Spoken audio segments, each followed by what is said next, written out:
I've got a lot of crypto airdrop updates for you today, some of which are pretty time sensitive, so let's not waste any time and jump right in, starting with the LINEA airdrop. About a week or two ago, LINEA dropped their first round of experience points into our wallets, but you had to have completed proof of humanity in order to actually get those. And they're doing another drop now of Builder's Voyage points, DSIG points, and the People's Alliance by Particle Network points, which we did on this channel. So if you minted some of those inscriptions for the Particle Network, make sure that you've done your proof of humanity on LINEA. If you don't do this before the deadline, you won't be able to get those points dropped to your wallet. And the deadline is February 12th, so 4 days from today. Next up, we've got another integration with Orbiter Finance, and that is the Mode network. So if you are farming the Orbiter Finance airdrop, you can now get bonus points for bridging to and from Mode. If you do 1, 2, or 3 transactions, you get 5, 12, and 20 points respectively. And then if you bridge the same number of times out, you can double those points. So this is a good way to try and farm the Orbiter Finance airdrop because you get points boosts. It's better than just doing random bridge transactions. And then of course, it helps you actually farm the Mode airdrop as well. Next up, we've got a couple more updates on the Stark token. So now all of these apps are coming out saying that the Stark token is coming. They're gonna add it to the Nostra pools soon. They're gonna be adding it on Avenue. And even Whales Market is actually starting pre-market trading of the Stark token, along with also the W token or the Wormhole token. So Whales Market, this is super cool. I'm probably gonna do a completely standalone video on this at some point because this is a way that you can trade airdrops before the tokens actually come. However, they don't usually launch trading on these unless the actual token drop is imminent. So I think we can really expect this now very, very soon. We're getting so many hints on this. Next up, we've got an update from the Blast L2 because one of the apps on the Blast Layer 2 network is announcing that they're going to be doing a token airdrop soon. And actually previously I did a video showing how you can qualify for the Blast Off airdrop by completing some pretty simple quests on Galaxy.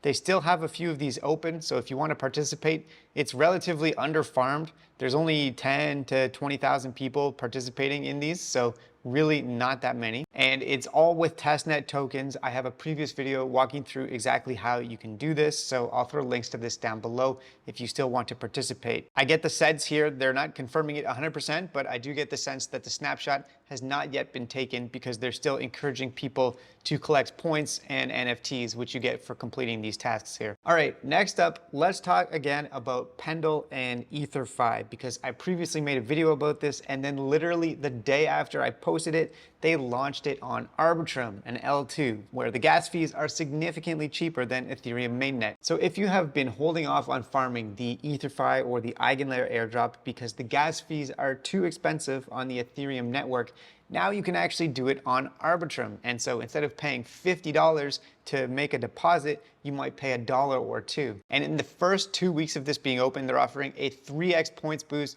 on EtherFi loyalty points. So this is a golden opportunity. And honestly, I feel like I've been rugged by this because I'm not getting a 3x bonus on the deposit that I literally made the day before this was announced on Ethereum mainnet. I'm only getting a 2x bonus. Anyways, this is a golden opportunity for you if you haven't already started farming these airdrops, and by using Arbitrum, honestly, you're gonna save a ton of money. All right, next up, I wanted to talk a little bit more about the Wormhole airdrop or the W token that was announced literally just yesterday. Now, a lot of people have been checking to see if they're going to be eligible by using applications like Wormhole Scan and Wenser. I've definitely previously mentioned these applications on the channel before, but they're super simple to use. All you have to do is select which airdrop you want to check to see how you're doing for, and then paste in your wallet address and click check. So this is my demo wallet here, and it hasn't moved that much volume through Wormhole, although I think this is not actually picking up the Mayan Finance bridge, which should be included in here because I've definitely used more than 2 chains, and I've definitely done this on the Solana network as well. But you can also check your address in the Wormhole scanner itself. And yeah, here you can see actually a ton more transactions. So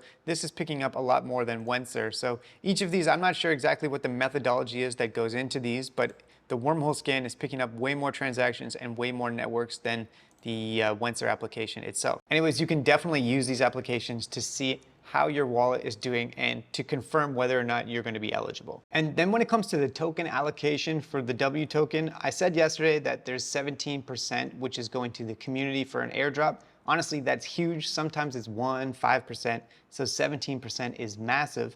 But one thing I didn't mention is that only 11% of that is going to be unlocked at the Genesis event, and the remaining 6% is going to be unlocked 4 months later. So it looks like it's going to be a multi-step process. Next up, now that the wormhole airdrop has been confirmed and the snapshot is already taken, everyone is moving on. We got Layer 0, we've got Polyhedra, and a couple of other good ones as well, including Li-Fi and Jumper.